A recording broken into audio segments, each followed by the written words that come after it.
ಬಂದಿದೆ? ಅಲ್ಲ ಕಣೆ, ನಿನಗೆ ಗೊತ್ತಿಲ್ವಾ ನಾನು ಏಕಪತ್ನಿ ವ್ರತಸ್ಥ ಅಂತ? ಅಂಥದ್ರಲ್ಲೂ ಮನೆಗೊಬ್ಳು ಹುಡುಗಿನ ಕರ್ಕೊಂಡ್ ಬಂದಿದ್ಯಲ್ಲ, ಏನು ಹೇಳ್ಬೇಕು ನಿನಗೆ?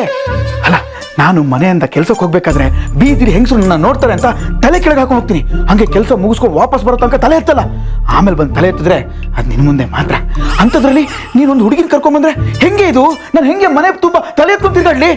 ಹಂಗೇನಾದರೂ ಅವಳು ಈ ಮನೇಲೇ ಇರ್ತಾಳೆ ಅಂತಂದ್ರೆ ನೀನು ಊಟ ತಿಂಡಿ ಕಾಫಿ ಎಲ್ಲ ನನ್ನ ರೂಮಿಗೆ ತಂದು ಕೊಡಬೇಕು. ಹಂಗಿದ್ರೆ ಮಾತ್ರ ನಾನು ನೋ ಅಬ್ಜೆಕ್ಷನ್. ಏನ್ರಿ ನೀವು ಇಷ್ಟು ಒಳ್ಳೆಯವರು, ಇಷ್ಟೊಂದು ತೊಂದರೆ ಆಗುತ್ತೆ ಅಂದರೆ ಹೋಗ್ಲಿ ಬಿಡಿ, ನಾನು ಅವಳನ್ನ ಹೋಟ್ಲಲ್ಲಿ ಇಳಿಸ್ತೀನಿ.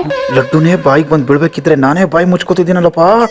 ಚಿನ್ನ ಚಿನ್ನ ಚಿನ್ನ, ಅಲ್ಲ ಮನೆಗೆ ಪಾಪ ಒಂಟಿ ಹುಡುಗಿ ಬಂದಿದ್ದಾಳೆ, ಹಂಗೆಲ್ಲ ಕಳಿಸ್ಬಾರ್ದು. ಲಕ್ಷ್ಮಿ ಅದು. ಏನು ಹಬ್ಬ ಬಂದರೆ ಎಷ್ಟು ದಿನ ಇರ್ಬೋದು? 1 ವಾರ. 1 ವಾರ? ಅಷ್ಟೇ ತಾನೇ, ಪ್ರಾಬ್ಲಮ್ ಇಲ್ಲ. ಆದರೆ ನಾನು ಕೆಲ್ಸಕ್ಕೆ ಹೋಗೋವಾಗ ನನ್ನ ಕಣ್ಣು ಎದುರುಗಡೆ ಬರ್ದೇ ಇರೋ ಥರ ನೀನು ನೋಡ್ಕೋಬೇಕು ಅಷ್ಟೇ ನನ್ನ ಡಿಮ್ಯಾಂಡ್.